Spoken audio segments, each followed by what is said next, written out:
आजपासून नवरात्रीला सुरुवात होत आहे. नवरात्रीच्या सर्वांना माझ्याकडून खूप साऱ्या शुभेच्छा. आज आहे नवरात्रीचा पहिला दिवस म्हणजे घटस्थापना.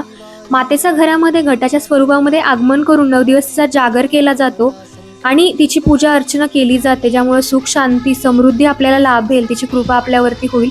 तर प्रत्येकाच्या घरामध्ये घट बसवला जातो. मी छोटासा कलश घरामध्ये स्थापित करणार होते. मी काही घट बसवणार नव्हते, कारण माझ्या घरी ऑलरेडी घट बसवले जातात.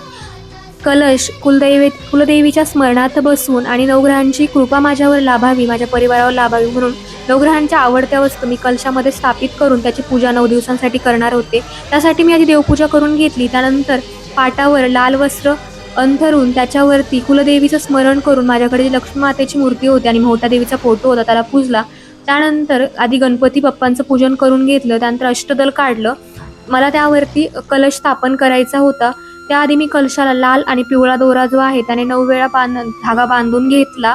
त्यानंतर त्याच्यामध्ये पाणी घालून कलशाची पूजा केली आणि नवग्रहांच्या 9 वस्तू त्याच्यामध्ये पूजल्या, जसं सूर्यासाठी गहू, चंद्रासाठी तांदूळ, मंगळसाठी मसूरची डाळ, जुपिटरसाठी हळद, शुक्रासाठी गाईचं तूप, त्यानंतर बुधसाठी विलायची, शनीसाठी लवंग, राहूसाठी जवस, केतूसाठी काळे सफेद तीळ, अशा नवग्रहाच्या 9 वस्तू त्याच्यामध्ये पूजल्या. त्यानंतर नागिनीची पानं आणि नारळ स्थापित करून 9 दिवसांसाठी मी ही पूजा मांडली होती. तुम्ही पण तुमच्या घरापासून लांब असेल आणि तुम्हालाही मातेची आराधना करायची असेल, ग्रहांची कृपा हवी असेल, तुम्ही अशी छोटीशी पूजा नक्की मांडू शकतात.